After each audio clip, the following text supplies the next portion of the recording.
خضار کی سرسبزی اور کھیتی باڑی کے بارے میں جس نے بھی قلم اٹھایا ہے تو اس نے اس کا ذکر بھی کیا ہے۔ یہ بات مشہور ہے کہ جب بھی آس پاس خشکسالی ہوتی تو گندم اور خوراک خضار سے ان علاقوں کے لیے بھیجے جاتے تھے۔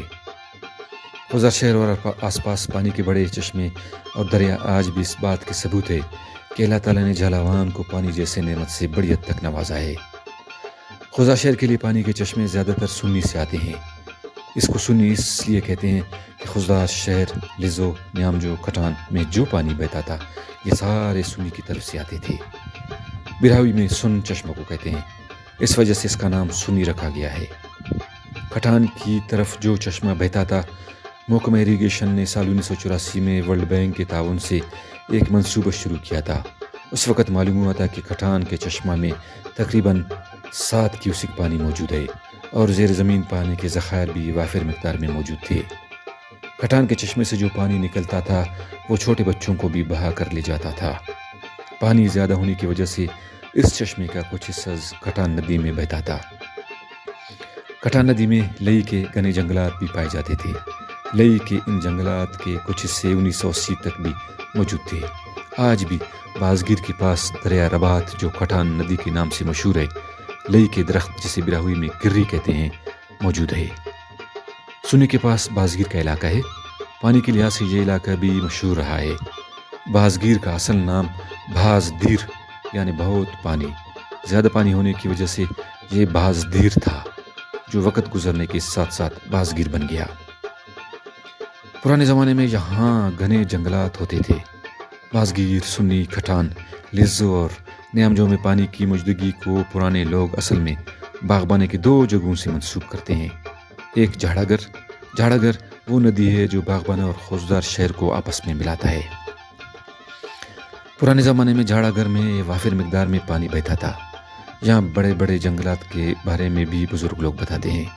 ان کے علاوہ جنگلی حیات بھی کافی تعداد میں جھاڑا گر میں ہوتے تھے۔ کہتے ہیں کہ یہاں جنگلی کبوتروں کے جھنڈ پائے جاتے تھے۔ ان کے علاوہ راکھیل اور دوسرے پہاڑوں سے اڑ کر سیسی اور چکور بھی پانی پینے کے لیے جھاڑا گر آتے تھے۔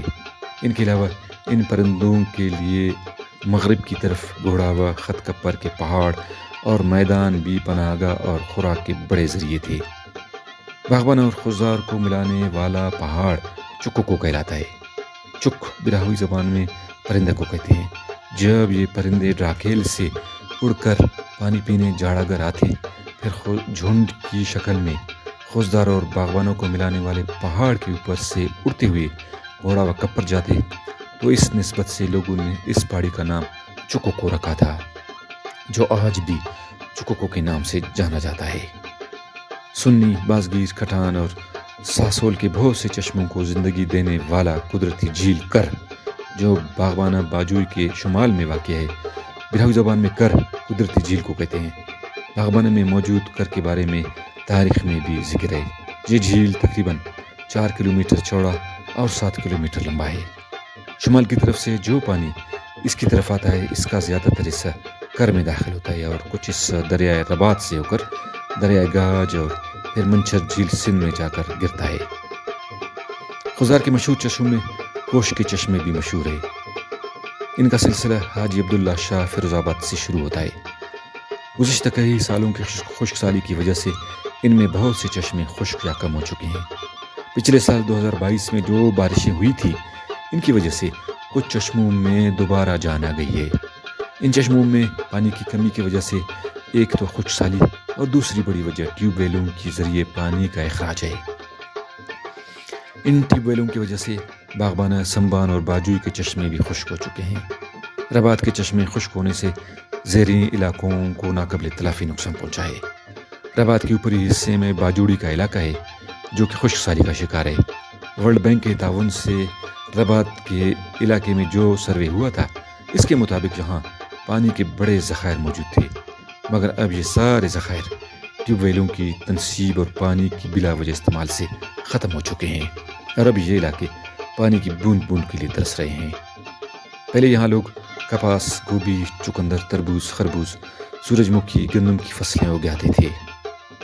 باغبانہ سنبان میں پانی وافر مقدار میں ہونے کی وجہ سے لونڈوں کے قریب میر معصوم شاہ بھی آ کے ٹھہرے تھے، اور وہاں ایک بڑا ٹیلہ جسے دمب کہتے ہیں، جو پرانے زمانے میں ایک تہذیب کی نشانی ہے، اور لونڈوں کے پہاڑ پر معصوم شاہ کی فارسی زبان میں لکھائی سمبان، لونڈو اور باغبانی کی زراعت کی ترقی خوشحالی کی واضح ثبوت ہے۔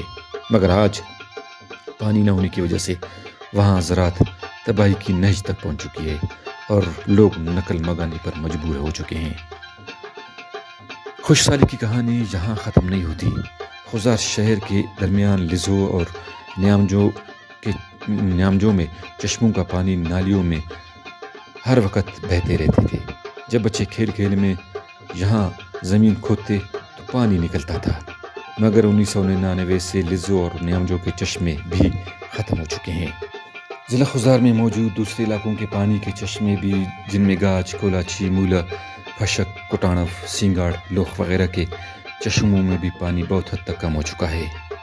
قدرت کی یہ نعمتیں ہماری کوتاہیوں کی وجہ سے آہستہ آہستہ ہم سے چھینی جا رہی ہے۔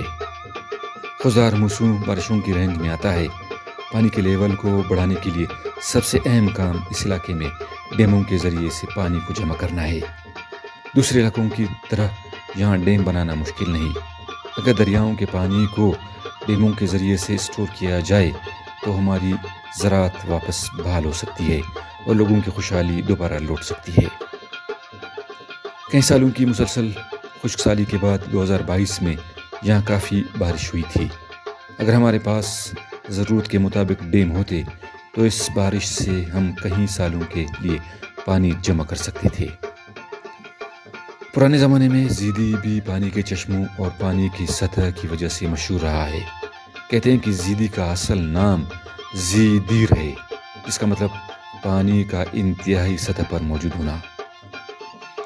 بڑی عمر کے لوگوں کے مطابق زیدی میں اتنا پانی ہوتا تھا کہ لوگ مچھلی کا شکار بھی کرتے تھے، مگر اب یہاں بھی زیر زمین پانی کی سطح کافی نیچے گیا ہے، اور وہاں زراعت بھی کافی متاثر ہوا ہے۔ کھجور کے درخت بھی خشک ہونے لگے ہیں، جس کی وجہ سے زیدی کی خوبصورتی کم ہوتی جا رہی ہے۔